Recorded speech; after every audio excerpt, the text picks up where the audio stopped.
బోధలు చేసావు, నువ్వు విశ్రాంతి దినాన్ని పాటించాలని బోధలు చేసావు, నువ్వు ఆ పండగ చేయాలి, పస్కా చేయాలి, పర్వశాల చేయాలి, అది చేయాలి, ఇది చేయాలి అని ఎన్నో చెప్పావు.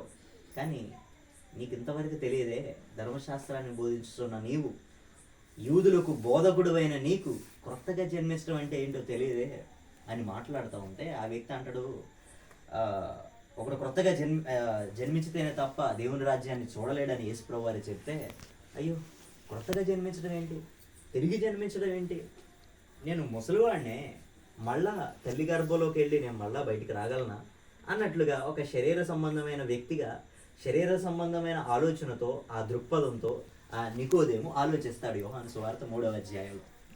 అయితే అలా ఆలోచించినప్పుడు యేసు ప్రభువారు ఆయనతోటి డైరెక్ట్గా ఎన్కౌంటర్ చేసినట్లు మాట్లాడటం జరుగుతుంది. అయితే ఏ వ్యక్తి అయినా సరే, ఎంతటి పాపములో ఉన్నవాడైనా సరే, ఎంతటి అపరాధాల్లో చిక్కుకుపోయిన వాడైనా సరే, ఎంతటి నీచ కార్యాల్లో దుర్నీతిలో పాల్గొన్న వ్యక్తి అయినా సరే క్రీస్తు దగ్గరకు వస్తే ఖచ్చితంగా నూతనపరచబడతాడు, నూతనమైన సృష్టిగా మారతాడు. దానికి దేవుని వాక్యమే ఆధారం, దానికి దేవుని వాక్యమే ఏమిటి రుజువు. కాబట్టి నిజముగా ఈ యొక్క రాత్రికాల సమయంలో కొన్ని విషయాలు మనం నేర్చుకున్నాం కదా. దేవుని దగ్గరికి ఎందుకు వస్తాం మనం? ఒక్క విషయంలో చెప్పాలంటే మనకు బ్రతకడం రాదు, ఎలా బ్రతకాలో నేర్చుకోవడానికి వస్తాం, అంతేనా కదా. మనకై మనల్ని ఎలా కాపాడుకోవాలో రాదు. దేవుడే మనల్ని కాపాడటానికి ఆయన సహాయం కోసం మనం వస్తాం కదా. ఏదైనా దేవుని దగ్గరకు నేర్చుకోవడానికి వస్తాం. కాబట్టి ఈ రాత్రికాల సమయంలో కొన్ని విషయాలు నేర్చుకుందాం, ఓకేనా. ఒక 4 లేదా 5 విషయాలు నేర్చుకోవడానికి ప్రయత్నాలు చేద్దాం. దేవుని దగ్గరకు మనము ఎందుకు రావాలి, మొట్టమొదటిగా వచ్చి ఏం నేర్చుకోవాలి అనేటువంటి విషయాన్ని చూద్దాం. యోహాను సువార్త 13వ అధ్యాయం 34, 35 వచ్చిన భాగాన్ని చదివి త్వరగా ముందుకు వెళదాం. యాక్చువల్గా ఈరోజు రోమిలకు రాసిన పత్రిక 6వ అధ్యాయాన్ని పూర్తిగా వివరించాలి అనే ఆలోచనతో నేను ఉన్నాను. కాబట్టి సమయం చాలా ఎక్కువ అయ్యింది. మనకెవరకు నిద్ర రాకముందే కళ్ళు ఏమంటారు, కళ్ళు మూతలు పడక మునిపే వాక్యాన్ని ముగించడానికి మనం ప్రయత్నం చేద్దాం. ఎందుకంటే చెవులు మూసుకున్న తర్వాత మనం బయట మాటలు ఉన్నాయి కదా, చెవిటోడు ముందు సింకు కదా. కాబట్టి నిద్రపోయే మనకు వాక్యం చెబితే బహుశా ఎక్కువ పోవచ్చేమో. కాబట్టి వ్యర్థంగా పడేయాలి, వ్యర్థంగా పోవాలని నేనైతే ఆశపడట్లేదు. కాబట్టి మీకు ఒక్కళ్ళు నిద్ర వస్తున్నట్టు సిగ్నల్ ఇచ్చినా సరే నేను ముగించడానికి ప్రయత్నం చేస్తాను. అలాగని ముందే కళ్ళు మూయకండి, నిద్ర వస్తేనే ఆ తర్వాత కళ్ళు మూయడానికి ప్రయత్నించండి, తర్వాత మనం ముగించుకోవడానికి ప్రయత్నం చేద్దాం. ఇప్పుడు చదువుదాం యోహాను సువార్త 13వ అధ్యాయం 34, 35 వచనాలు చదువుదాం. మీరు ఒకరినొకరు ప్రేమింపవలనని నీకు క్రొత్త ఆజ్ఞ ఇచ్చుచున్నాను. నేను మిమ్మును ప్రేమించినట్టే మీరును ఒకరినొకరు ప్రేమింపవలను. మీరు ఒకని ఎడల ఒకడు ప్రేమ గలవారైన ఎడల దీని బట్టి మీరు నా శిష్యులని అందరూ తెలుసుకొందురనెను. సీమోను పేతురు. ఈ వాక్యమును బట్టి ఒక ప్రశ్న, ఇక్కడ ఎంతమంది క్రైస్తవులు ఉన్నారు? అందరూ క్రైస్తవులేనా? ఓకే. సమాజంలోకి వెళ్ళిన తర్వాత మన యొక్క ప్రవర్తనను బట్టి, మన మాట తీరును బట్టి, మన నడకను బట్టి, మన యొక్క వస్త్రధారణను బట్టి, మన యొక్క పలకరింపు విధానాలను బట్టి కదా, చుట్టూ ఉన్నవారు అయ్యో ఈమె క్రైస్తవురాలు అనుకుంటా, ఈమె దేవుని యందు బాగా విశ్వాసం ఉన్న స్త్రీ అనుకుంటా, అంతసేపు మాట్లాడింది కనీసం ఒక తప్పుడు మాట కూడా మాట్లాడినట్లు లేదు అనే సాక్ష్యము మనం పొందుకుంటాం. ఎప్పుడు? నిజంగా ఒకవేళ దేవుని అందరి భయము భక్తి కలిగిన జీవితాన్ని మనం జీవిస్తే కదా, సమాజంలోకి మనం ఒక సాక్ష్యంగా నిలబడగలుగుతాం. సమాజము మనం చూసి నేర్చుకునేటువంటి స్థితిలోకి మనం వెళ్ళగలుగుతాం. ఇక్కడ నేను మాట్లాడాలనుకున్న విషయం ఏంటంటే, మనము క్రైస్తవులు, ఇక్కడ ఎంతమంది క్రైస్తవులు ఉన్నారు అని అన్నప్పుడు దాదాపు మనమందరము చేతులు ఎత్తడానికి ప్రయత్నాలు చేస్తాం కదా, చేతులు ఎత్తాం. కానీ బయటకు వెళ్ళిన తర్వాత ఇదే ప్రశ్న సమాజంలో అడిగితే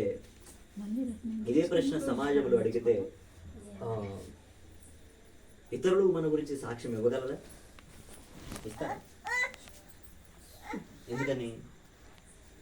సరే, ఒక వచనాన్ని మీకు చూపించి ఈ కాన్సెప్ట్లోకి నేను రావాలనుకుంటున్నాను. మొదటి పేతురు రాసినటువంటి పత్రిక 4వ అధ్యాయం 10వ వచనం చదువుదాం, లేదా 3వ అధ్యాయం 10వ వచనం. దాన్ని ఎవరైనా తీసి త్వరగా చదవండి. దానికంటే ముందుగా నేను ఒక ప్రశ్న అడుగుతాను. ఈరోజు ప్రశ్నలు జవాబులు కొన్ని ఉంటాయి, వాటికి సమాధానాలు ఇవ్వండి. మీరు కొద్దిసేపు నాకు సహకరించగలిగితే నేను త్వరగా, అంటే చాలా త్వరగా, జీవమును ప్రేమించి, మనసు ఎక్కువగా ఉన్నది, జీవమును ప్రేమించి సహకరిద్దాం. ఎవరైనా ఇక్కడ 1 పేతురు 3వ అధ్యాయం 3:10 మొదటి పేతురు 3వ అధ్యాయం 10వ వచనం చదువుదాం. జీవమును ప్రేమించి మంచి దినములు చూడగోరువాడు చూడగోరువారు చెడ్డదాని పలకకుండా. ఎంతమందికి మంచి రోజులు అంటే ఇష్టం? మంచి రోజులు అనే పదం కంటే కొద్దిసేపు వినండి అమ్మ, సహకరించండి. కొద్దిసేపు ముగించుకుందాం త్వరగానే. ఇక్కడ ఎంతమందికి జీవం అంటే ఇష్టం? ఎంతమందికి ఇష్టం? నా ప్రశ్నకు సమాధానాలు రావట్లే. ప్రశ్న 3-4 సార్లు అందరికి ఇష్టమే జీవాన్ని ప్రేమించడం. ఎంతమందికి జీవం అంటే ఇష్టం? అంతేనా? జీవం అంటే అందరికి ఇష్టమే. కాబట్టి జీవాన్ని ప్రేమిస్తున్నారా? ప్రేమిస్తే మనం ఏం చేయాలో దేవుని వాక్యం సెలవిస్తా ఉన్నది. ఏమంటుంది? జీవమును ప్రేమించి మంచి దినములు చూడగోరేవారు. మంచి రోజులు అంటే ఎంతమందికి ఇష్టం? తెలియదు. మంచి రోజులు తెలుసా? సోమవారం, ఇంకా గురువారం, అంతేనా? సోమవారం, గురువారం, మంగళవారం ఇలాంటివా? కాదు కదా. అన్ని రోజులు మంచియే అని మనం అంటున్నాం, కానీ నమ్మం. ఇంకొకటి ఏంటంటే, నమ్మినా నమ్మకపోయినా అన్ని రోజులు మంచివే అనే దానికంటే సత్యమైనది ఏంటంటే, ఇప్పుడు ఈ రోజుల్లో అన్ని రోజులు కూడా చెడ్డవి దినములు దేవుని వాక్యం సెలవిస్తుంది కదా. మరి దేవుని వాక్యం అబద్ధం చెప్తుందా? మొదటి నుంచే చెప్తా ఉన్నది నిజం. ఎప్పుడు? ఆదికాండం 6వ అధ్యాయం 6వ వచనంలో, అంటే సుమారు 6000 సంవత్సరాల క్రితమే అప్పటి నుంచే చెప్తున్నది. భూలోకం అంతా కూడా పూర్తిగా ఏమైందంట? చెడిపోయినది. బాగా బాగుపడింది అన్నదా? చెడిపోయినది కాదు, ఏమైందంట? చెడిపోయిందట. భూమి మీద ఉన్న సమస్త శరీరులు, అంటే శరీరం కలిగిన ప్రతి మనిషి కూడా వారి నడతలనట ఏం చేసుకున్నారు? చెరిపేసుకున్నారట కదా. మంచి మార్గంలో నడవాల్సినటువంటి మనుషులు చెడ్డదారికి కదా, పాపానికి వారు తావిచ్చారు. అయితే ఈ యొక్క సమయంలో మనం మాట్లాడుకోవాల్సిన విషయం ఏంటంటే, జీవాన్ని ప్రేమించేవారు, మంచి దినాలు చూడాలనుకునేవారు ఏం చేయాలో చదువుదాం. అయితే మరి మంచి దినాలు ఉన్నాయంటారా? లేవా? ఉన్నాయా? ఏమేమి? ఈ లోకంలో చాలా మంది ఏమైనా కార్యక్రమం చేసుకోవాలంటే, ఇల్లు ఓపెనింగ్ చేయాలన్నా కానీ, లేకపోతే ఏదన్నా ప్రోగ్రామ్స్, పెళ్ళిళ్ళు కదా, ఇలాంటివి చేయాలన్నా కానీ అయ్యగారుల దగ్గరికి వెళ్తున్నారా? వాళ్ళకంటే ముందుగా సిద్ధాంతులు, వేదాంతులు అని వాళ్ళ దగ్గరికి వెళ్తున్నారు కదా. వెళ్ళి వచ్చి సంఘంలో జస్ట్ ప్రకటన ఇచ్చేసి, అయ్యగారు మీరు కరెక్ట్గా 10 గంటల 23 నిమిషాలకు అక్కడ ఉండాల్సిందే కదా. అలాంటి స్టేట్మెంట్స్ మనం వింటా ఉన్నాం కదా బయట. అయితే సమాజంలో మంచి రోజులు చూడాలంటే సిద్ధాంతుల దగ్గర కాదు వెళ్ళాల్సింది, వేరేటువంటి ఏమంటాం అన్యుల దగ్గర కాదు వెళ్ళాల్సింది కదా. ఎవడో దినాన్ని పాడు చేసే వాళ్ళ దగ్గర కాదు వెళ్ళాల్సింది. ఎక్కడికి రావాలి? దేవుని వాక్యం దగ్గరకు రావాలి. అయ్యగారి దగ్గర కంటే దేవుని వాక్యం దగ్గరకు రావాలి. ఇక్కడ దేవుని వాక్యం ఏం చెప్తుందంట? మంచి దినములు చూడగోరువారు కదా. చెడ్డ మాటలు ఈ రోజుల్లో మనం చూసినట్లయితే కళ్ళు మూసి కళ్ళు తెరిసే లోపల చాలా మంది చనిపోతున్నారు, మరణాలు ఎక్కువ అవుతున్నాయి. ఒకవేళ మీరు పేరు నాకు తెలియదు, పేరేం ప్రమా? వైశాలియా? సరే, చదువుకున్నారు కాబట్టి వరల్డోమీటర్ అని గూగుల్లో సెర్చ్ చేసినట్లయితే అక్కడ ఒక సంఖ్య చూపిస్తుంది. ఏంటది? అక్కడ నేను చెప్పాను, అదే గోపవరంలో చూపించాను. రోజుకి ఎంతమంది చనిపోతున్నారు, గంటకి ఎంతమంది చనిపోతున్నారు కనపడతా ఉంటది. అయితే ఒక సెకండ్ గడపడానికి ఎంత సమయం పడుతుందో, ఒక సెకండ్ నుంచి ఇంకో సెకండ్ కి కొంత గ్యాప్ ఇస్తుంది కదా, కనురెప్పేయచ్చు కదా. ఎలా అని అది సెకండ్, మళ్ళీ ఇలా అనేసరికి అయిపోయి ఒక సెకండ్ కదా. అంటే ఆ ఒక సెకండ్ కంటే కూడా చాలా చెరవేగంగా మనుషులు చనిపోతున్నారు భూమి మీద. మరణం అనేది చాలా చెరవేగంగా పాకిపోతా ఉన్నది. అంటే మనిషి ఎందుకు చనిపోతున్నాడు? అంటే పరిశుద్ధులు చావరా, దేవుని నమ్ముకున్నవారు చావరా కదా, చర్చికి పోయేవాళ్ళు చావరా అని ఇలాంటి మాటలు మనం ఆలోచించాల్సిన అవసరం లేదు. అందరూ చనిపోతారు కదా ఏదో ఒక రోజున. అయితే మనిషి చనిపోవడానికి ప్రధానమైన కారణం ఏమిటి? మంచి తిండి దొరకపోవడమా? ఏమైనా కరోనాలో లేకపోతే భయంకరమైన జబ్బులు రావడమా? ఇలాంటివి కాదు కాదు. వీటన్నిటికీ మూల కారణం, ప్రధానమైన కారణం పాపం కదా. మనిషికి మరణం రావడానికి ముఖ్య కారణం ఏమిటి? పాపం. కాబట్టి వాటి నుండి మనమంతా కూడా విముక్తి చెందాలనేది దేవుని యొక్క ప్రయాస. అందుకోసమే ఈ భక్తుడు రాస్తూ, పేతురు గారు రాస్తూ, మీలో ఎవరైనా మంచి దినాలు చూడాలనుకుంటున్నారా? మీలో ఎవరైనా జీవాన్ని ప్రేమిస్తున్నారా? నిద్ర కంటే ఎక్కువగా ప్రేమిస్తున్నారా? అయితే ఒక మాట వినండి, చదువుదాం ఇప్పుడు.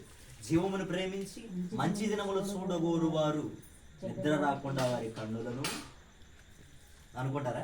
అక్కడ లేదులేండి, కంగారు పడకండి. ఏంటంట? చెడ్డదాని పలుకోకుండా తమ నాలుకను కపటపు మాటలు చెప్పకుండా. అంటే ఏంటి చెడ్డదాని పలకకుండా? అంటే ఏంటి? చెడ్డ మాటలు పలికారా ఎప్పుడైనా? చాలా పలికారు కదా. రోడ్ల మీద మనల్ని ఎవరైనా అంటే చాలు అప్పుడు బయటకు వస్తుంది మన భక్తి అంతా కదా. అప్పుడు బయటకు వస్తుంది మనం చేసే మోకాళ్ళ మీద ప్రార్థన అంతా కదా. అందుకోసమే ఇందాక మనం చదివాము ఏమనంటే, మీరు ఒకని ఎడల ఒకడు ప్రేమ కలిగి ఉండండి. ప్రేమ కలిగి ఉంటే ఏం జరుగుతుందంటే, మనుషులందరూ కూడా రే ఈమె దేవుని బిడ్డ, ఈమె దేవుని భక్తురాలు, ఈయన దేవుని శిష్యుడు అనేది తెలుసుకుంటారట కదా. ఇందాక అందుకే ప్రశ్న అడిగారు, మనము బయటకు వెళ్ళినప్పుడు మన గురించి ఎలా చెప్పగలుగుతున్నారు?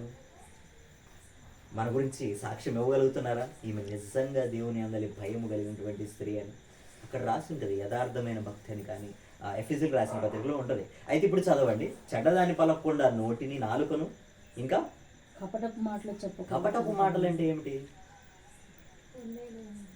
ఉన్నాయి లేవని చెప్పడం. ఇంకా ఇంకా అంతకంటే మంచి అర్థమయ్యే రీతిలో కపటం అంటే లోపల దాచుకునేటువంటి ఒక ఏమంటారు, ఒక కుళ్ళు కదా, ఒక ద్వేషము. ఏంటంటే మంచిగా పలకరిస్తాం, అన్న బాగున్నారా, అక్క బాగున్నారా అన్నట్లు మంచిగానే పలకరిస్తాం, కానీ లోపల అదంతా నటన, లోపలంతా వారి మీద ద్వేషం ఉంచుకోవడం. ఇలాంటివి ఎప్పుడు చేయలేదో మనం? చేశాం కదా, మనుషులం కదా, చేశాం. ఎప్పుడు? 2026లో కూడా ఒక్కరోజే అవుతుంది. 26లో కూడా 26లో ఉండడానికి వీల్లేదు. ఎందుకు? మంచి దినాలు చూడాలంటే ఇప్పటి వరకు చూసిన దినాలు చాలా చెడ్డవి.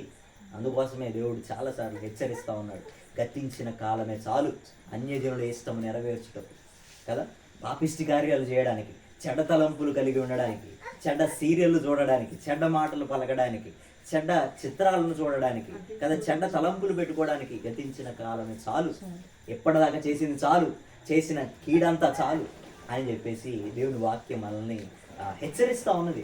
కాబట్టి ఇక నుంచి మనం ఏం చేయాలట?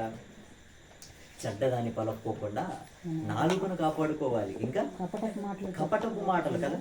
ప్రేమ ఉంటే కపటం ఉంటుందా కదా. ప్రేమ లేకపోవడం వల్లే ఇలాంటి కపటపు ఆలోచనలు పెరుగుతాయి కదా, ఎదుటివాని మీద ద్వేషం పెరుగుతాయి. అందుకోసమే మూల వాక్యం మనం చూస్తాం, మొదటి ఏమంటారు, యోహాను సువార్త 13:33, 34, 35 వచనాలు చూస్తాం కదా, చదివాం కదా. మీరు ఒకని ఎడల ఒకడు ప్రేమ కలిగి ఉండాలని. నిజముగా మన సహోదరులను సహోదరీలను నిజముగా దేవుని ప్రేమతో మనం ప్రేమిస్తే కపటం ఉంచుకోగలమా? ద్వేషం ఉంచుకోగలమా? పగలు కలహాలు ఉంచుకోగలమా? కదా, ఇవన్నీ అసాధ్యం. కాబట్టి ఈ క్రొత్త సంవత్సరంలో ఇతరులను ప్రేమించడం మనం నేర్చుకుందాం. అలాగే ఇప్పుడు చదవండి, కీడు నుండి తొలగి, మొదటి పేతురు పత్రిక 3వ అధ్యాయం 10వ వచనంలో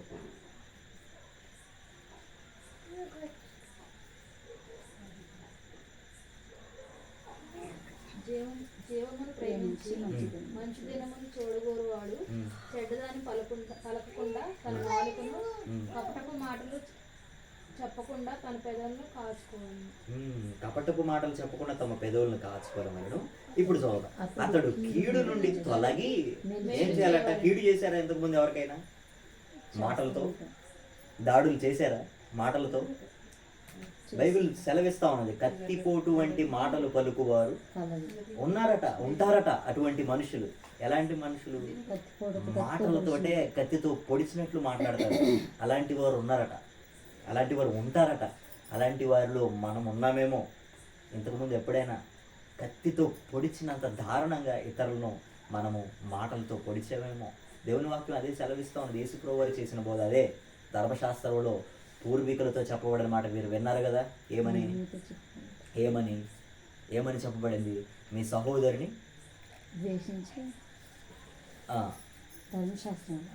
చదవండి. 5వ అధ్యాయము 21వ వచనంలో మత్తయి సువార్తలోని. ఇంకొంచెం యేసుప్రభువు వారు లోతుగా తీసుకెళ్ళినట్లు మనం చూస్తాము.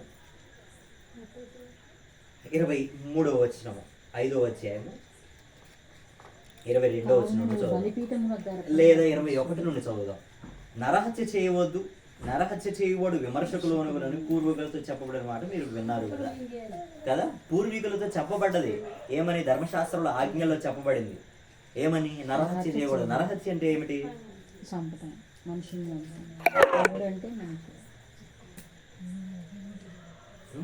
ఏమిటి నరహత్య అంటే? ఏంటి? నరులు అంటే మనుషులు, హత్య అంటే చంపడం కదా.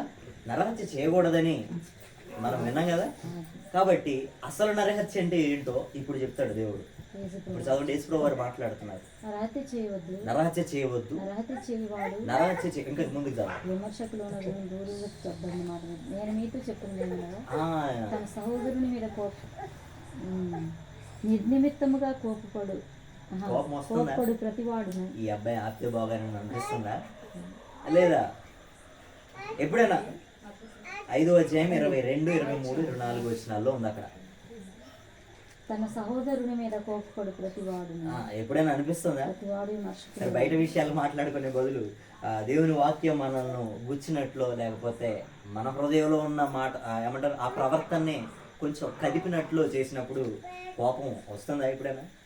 సరే, ఈ విషయం పక్కన పెడితే నిజంగా మీ కుటుంబాల్లో, లేదా మీ బంధువుల్లో, లేదా మన చుట్టూ ఉన్న సమాజంలో ఇతరులను ద్వేషించి చెడ్డ మాటలను పలుకుతామేమో కొన్నిసార్లు. అరే అడు వేస్ట్ కాడు, లేకపోతే వేస్ట్ అనేటువంటి పదాలు మనం తరచుగా ప్రతిరోజు చాలాసార్లు వాడుతూ ఉంటాం కదా. వాళ్ళు పనికి మాలినవారు, దుష్టులు, లేకపోతే ద్రోహి అని ఇలాంటి పదాలు వాడతాం కదా. అయితే అలాంటి పదాలు వాడితే ఎంత పాపమో చెప్తున్నాడు. చదవండి.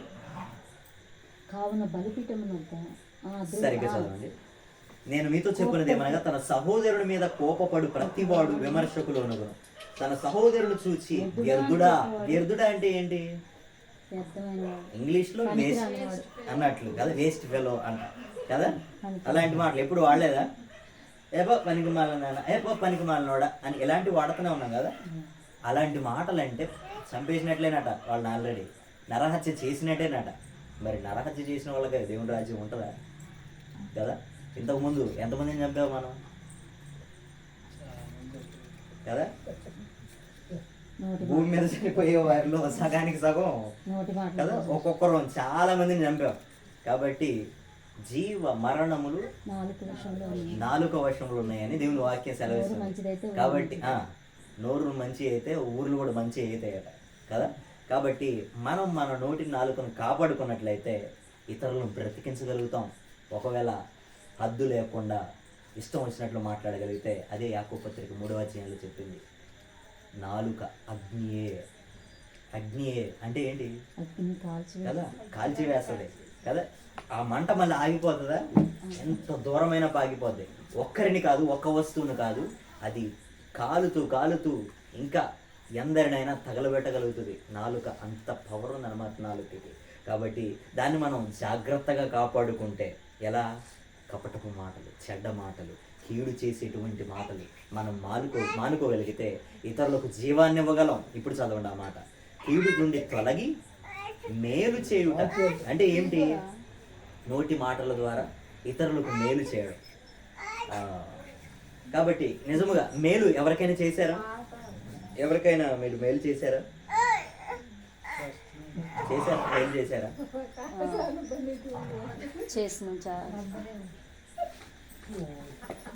ఎత్తుకో అంట నాటో కాదు.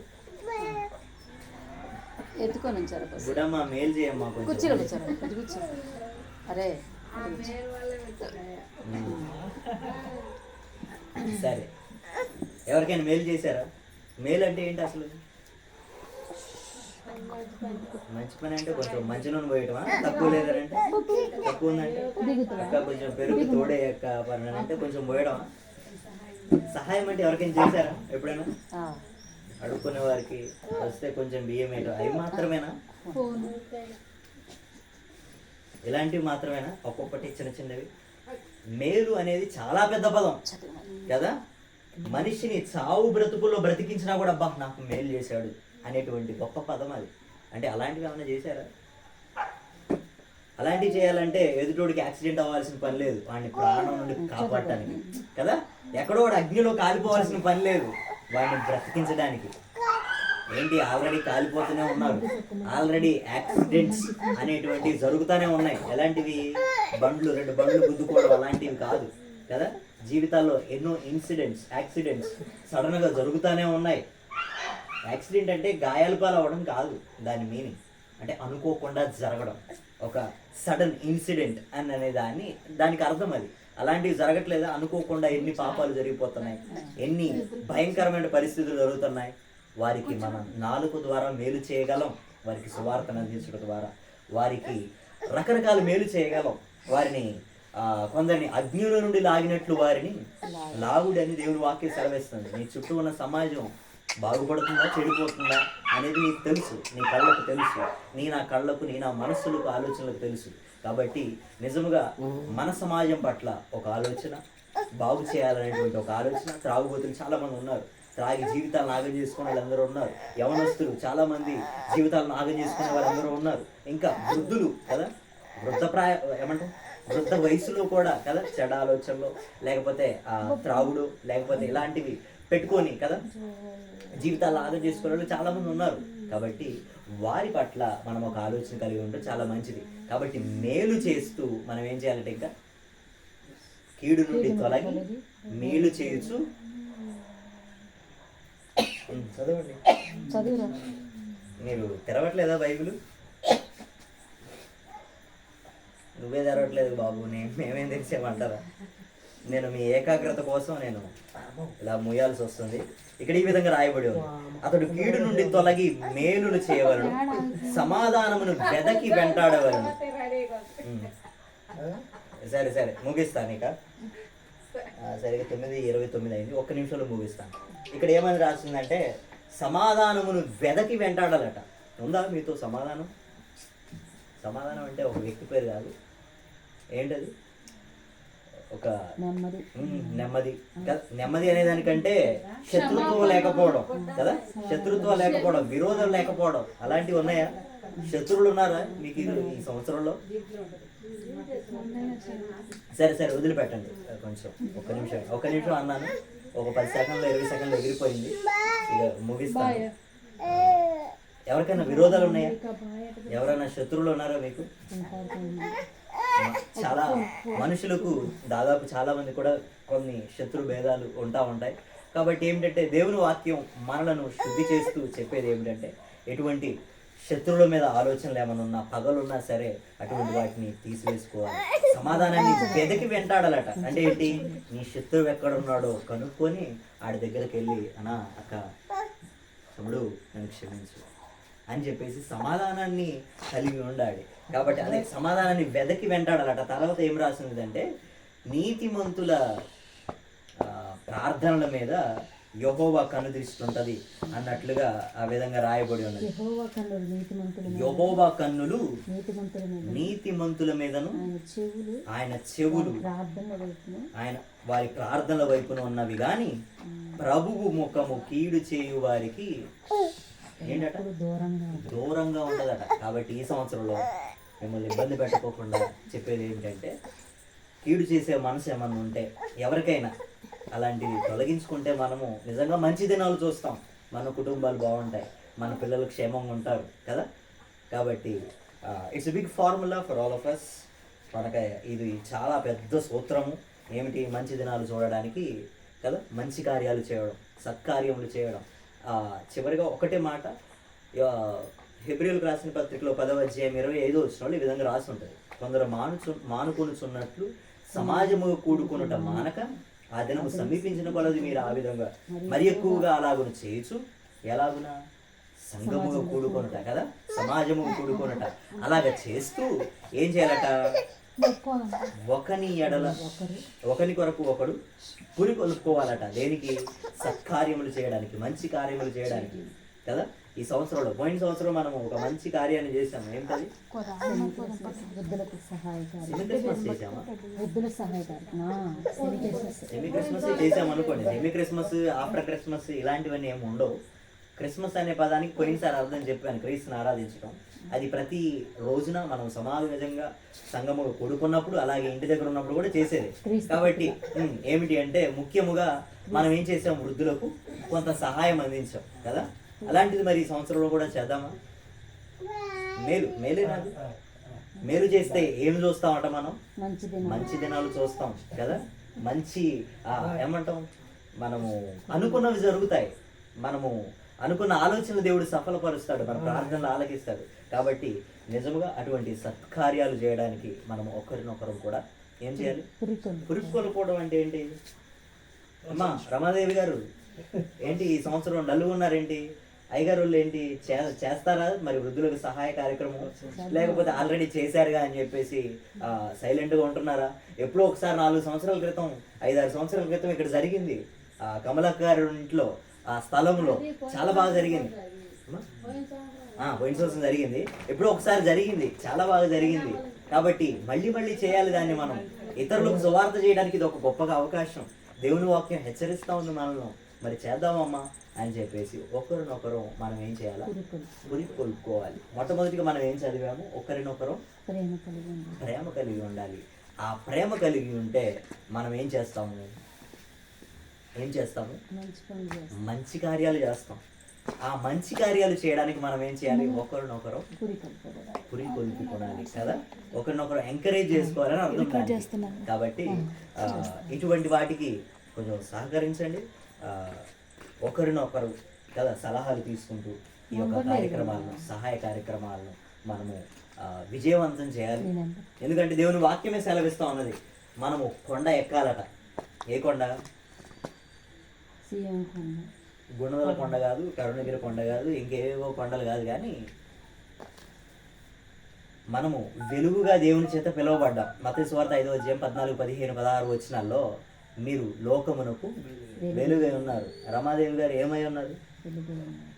ఏమై ఉన్నాం? మనము వెలుగై ఉన్నాం. వెలుగు అంటే ఏమిటి? ఇతరులకు ఏమిస్తుంది? ఆ లైట్ పెట్టాం. ఇక్కడ ఈ ఫోన్ ఉంది, ఇది ఉంది, ఇది ఉంది అని చెప్పేసి అన్ని కనపడుతూ ఉన్నాయి కదా. కాబట్టి మనుషులకు కూడా మనం వెలుగై ఉన్నాం. మన దగ్గరకు వస్తే వారిలో ఉన్న పాపాలు వారికి కనపడతాయి, వారిలో ఉన్న లోపాలు వారికి కనపడతాయి, వారి జీవితాలను సరి చేసుకుంటారు. కాబట్టి మనం వెలుగుగా ఉన్నాం, ఇతరులకు సువార్త అందించే వారం ఉండాలి. అయితే అక్కడే ఒక రాసి ఉంటుంది, ఒక మాట 15-16 వచనం అనుకుంటా. మనుష్యులు మీ సత్క్రియలను చూచి దేవుని మహిమపరుచున్నట్లు కదా. మనం ఒక సహాయ కార్యక్రమం చేసినప్పుడు చూసేవాళ్ళు ఏమనుకుంటారు?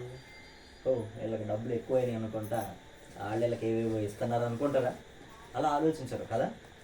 అరే వీళ్ళలో ఏదో ఉన్నది, ఒక క్రొత్తదనం, సమాజానికి మేలు చేయాలన్న ఆలోచన, వీరిలో ఏదో ఒక మంచి లక్షణం ఉన్నది, ఇతరులకు సహాయం చేయడం. వృద్ధులు నిజంగా పట్టించుకునేది ఎవరన్నా ఉన్నారా? ఈ గ్రామంలో చాలామంది సేవకులు ఉన్నట్లు తెలుసు. ఎవరన్నా ఇచ్చినట్లు ఉన్నాయా అంటే వాళ్ళని తక్కువ చేయట్లేదు, ఆ సేవకుల్ని అనాలని అనట్లేదు, వాళ్ళని ఏం అనట్లేదు నేను. కానీ ఇలాంటి సహాయ కార్యక్రమాలు ఎప్పుడైనా జరిగాయా? కాబట్టి చేయగలిగే సామర్థ్యం ఉండి కూడా చేయలేని వారు చాలామంది ఉన్నారు. కానీ మనము చేయలేకపోయినా సరే మనం ఏం చేద్దాం కదా, ఎంతో కొంత ఇతరులకు తెలియజేయడం, ఇతరుల నుండి సహాయం తీసుకోవడం కదా. మీకు తెలిసిన వారిని సహాయం అడగండి. అన్న, అక్క, ఫోన్లు చేయండి, పెళ్లి కబుర్లు చెప్పుకున్నట్లు మా గ్రామంలో ఇలా వృద్ధులకు సహాయం చేద్దాం అనుకుంటున్నాం. కాబట్టి మీ వంతు మీకు చేతనైనంత ఎంతో కొంత మీ సహాయం అందించండి. ఒక మంచి పని, మంచి దినాలు చూడాలనుకుంటే మంచి చేయాలి, తప్పదు అన్నట్లు అలా ఒకరినొకరు మీరు చెప్పుకొని ఏమంటారు, పురికి కొలుపుకుంటూ, ఎంకరేజ్ చేసుకుంటూ, ప్రోత్సహించుకుంటూ ఇలాంటి కార్యక్రమాలకు సహాయం చేసే వరకు మనం ఉండాలి. అప్పుడు మనము కొండ మీద ఉన్నట్లుగా కనపడతాం లోకానికి కదా. గొప్ప కార్యం జరుగుతూ ఉంటే రోడ్డు మీద ఏమంటాం, దేవుని ఎరుగని వారు కూడా ఇలా ఉండి చూస్తూ ఉంటారు కదా, ఒక మంచి కార్యం జరిగేటప్పుడు, ఒక మంచి మాటలు వినబడతా ఉన్నప్పుడు. కాబట్టి నిజంగా సమాజానికి ఎంత చక్కని వర్తమానం మనం విన్నాం పోయినసారి, గుర్తున్నదా?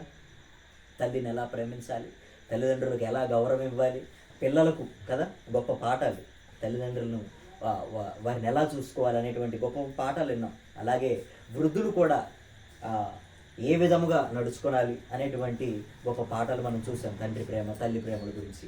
కాబట్టి అటువంటి గొప్ప వాక్యములను కదా ఈ గ్రామానికి అందిద్దాం చాలామందికి. అలా చేస్తూ దేవుని యొక్క ప్రేమను మనము వృద్ధి చేస్తూ దేవుని రాజ్యాన్ని మనము స్థిరపరిచే వారం ఉండాలని తెలియజేసి కొద్ది మాటలు నేను ముగిస్తాను. చిన్న ప్రారంభం చేసుకున్నాం. మీరు ఆల్రెడీ సిగ్నల్ ఇచ్చారు. కళ్ళు మూసుకున్నట్లయితే నిద్రపోకుండా ప్రార్థన చేద్దాం. మహాపరిశుద్ధుల గొప్ప దేవ, విశేషమైన పాదలు పొందాలి తండ్రి. ఆయన ఆయా కష్టతరమైనప్పటికీ తండ్రి, ఆయా బహుశా వినడానికి అవకాశం లేనప్పటికీ కూడా కొన్ని మాటలు బలవంతంగానో లేకపోతే తండ్రి ఆయన ఒత్తిడితోనో మా చెవుల్లోకి మీరైతే తీసుకొచ్చారు దేవా. వాటిని వ్యర్థంగా పోకుండా తండ్రి ఆయన వాటిని మా హృదయాల్లో ఫలింపు చేయండి తండ్రి.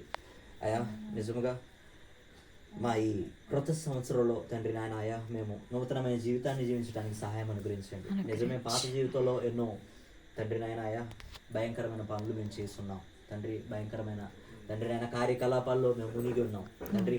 భయంకరమైన కార్యాలకు మా శరీరాన్ని ప్రభా అప్పగించాం తండ్రి. ఇక నుండి ఈ సంవత్సరం నుండి మేలు చేయడానికి తండ్రి, ఇతరులకు సహాయం చేయడానికి, ఇతరులను ప్రేమించడానికి, ఇతరులకు ఇవ్వడానికి తండ్రి ఆయన ఇతరులకు సువార్తను అంతకంటే ప్రాముఖ్యంగా అందించడానికి మా శరీరంలో ఉన్న ప్రతి అవయవాలను తండ్రి మేము మీకు సమర్పించడానికి మీరు సహాయం అందించండి అనే విషయాలు తోడుగా ఉండి ఈ భిన్న వాక్యం అంతటిని మా హృదయాలు ఫలింపజేసి తండ్రి జరగబోయే తండ్రి ఆయన ఆ క్రిస్మస్ సెలబ్రేషన్స్ తండ్రి ఆయన దానికంటే ప్రాముఖ్యంగా ఆయన ఇంకా ఆయా వృద్ధులకు సహాయ కార్యక్రమంలో కూడా మీరు తోడుగా ఉండి సహాయం చేసి అనేకులని గ్రామంలో మీరు పూరుకొలుపుతామని తండ్రి నాయన, అనేకులు మీరు ఆకర్షించమని ఆయా ఆ కార్యక్రమానికి తగ్గ తండ్రి నాయన ఆయా నాయన తండ్రి ఆయా ప్రభా ఆయా సహకారాలు తండ్రి పూర్తిగా మీరు అందించమని ప్రార్థిస్తూ యేసు నామములో ప్రార్థించి పెడుకున్నాను తండ్రి. దేవ మీ ఘనమైన పరిశుద్ధమైన నామానికి స్తోత్రాలు, వందనాలు. మా దేవుడు మా తట్టు ఉండి మా చెంత నుండి మామూలు నుండి లెక్కల నీడలో భద్రపరిచి కాపాడుతున్న దేవదేవుడా, అయ్యా మీకు ఏమిచ్చినా ఆ రుణాన్ని తీర్చుకోలేదు. ఎన్నో గొప్ప మేలు మా జీవితాల్లో చేశారు దేవుడు నాయన తండ్రి. గత కాలము 2025 సంవత్సరం అంతటి దయలో కాపాడు తండ్రి. ఈ నూతన సంవత్సరంలో ప్రభా దేవ నిన్నటి దినము మొదలుకొని ఈరోజు నా తండ్రి మా ఇంటలను చూపిన ప్రేమ కొరకు వందనాలు. ఇచ్చిన గ్రామాన్ని ప్రభా ప్రేమించి ఇక్కడ నీ బిడ్డలను ప్రభా నిన్ను ఆరాధించుటకై తండ్రి, పరలోకములకు చేర్చుటకై ప్రభా నీతో సదాకాలము జీవించుటకై ప్రభా నీ బిడ్డలను తండ్రి నాయన అయా నాయన ప్రభా అయా మారు మనసు రక్షణ పొందుటకు సిద్ధపరుస్తున్న వరకు వందనాలు దేవా. సహాయం ఇచ్చిన వరకు చక్కటి నైనా మాటలు ప్రభావ మీరు మాతో మాట్లాడి ఉన్నారు. ఆయన కీడును మాని ప్రభావ జీవాన్ని ప్రేమించి చూడు ప్రభా మా చుట్టూ నాయన తండ్రి నాయన ప్రభా వృద్ధులు విధవరాళ్ళు ఉంటుండగా ప్రభు పట్ల మేము నాయన దయా ప్రేమ ప్రభా నాయన తండ్రి దేవా నాయన సహాయం చేసి మనసు మాకు దయచేయండి. పరిశుద్ధులు ఆదరించి ఇదిగో నాయన దయా దృష్టి గలవాడు తన ఆహారంలో కొంత బేదలకి దేవుని వాక్యం ఉంటుంది ప్రభా తండ్రి. కనికరం చూపని ప్రార్థన చేస్తున్నాను తండ్రి నాయన బేదలకు సహాయం చేయవాడంటే అప్పించేవాడంట. నిజమే, దేవునికి మేము అప్పిచ్చి దేవానికి అప్పిచ్చేటువంటి వారంగా ఉంటున్నామంటే మా అప్పులన్నీ నువ్వు తీర్చగలిగే సామర్థ్యాన్ని నువ్వు నాకిస్తూ ప్రభావ అయ్యా. అలాగే మంచి కార్యక్రమాన్ని జరుపుటకు మీ కృప అనుగ్రహించుకొని ప్రార్థిస్తున్నాము తండ్రి.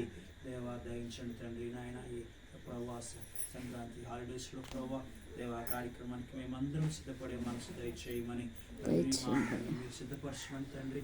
దేవా మీ కార్యములు జరుపుటకు మమ్మల్ని బలపరచమని ప్రార్థన చేస్తున్నాము. దయించండి దేవా. ఈ స్థలానికి వచ్చిన నీ బిడ్డలు ఈ కుటుంబాలన్నింటినీ నా రక్షక నాయన బలపరచమని దీవించమని ఆశీర్వదించమని నీ బిడ్డలకు కావలసిన ప్రతి అవసరత అయ్యా మీరే నాయన దయచేయమని ప్రార్థిస్తున్నాను ప్రభా.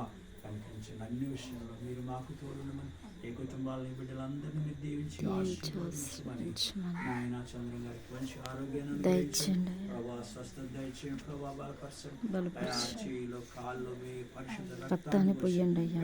ఎడమ చేతిని ప్రభా మీరు దర్శించి సంపూర్ణ స్వస్థత పొందుటకు మీకు కృప అనుగ్రహించండి ప్రభా.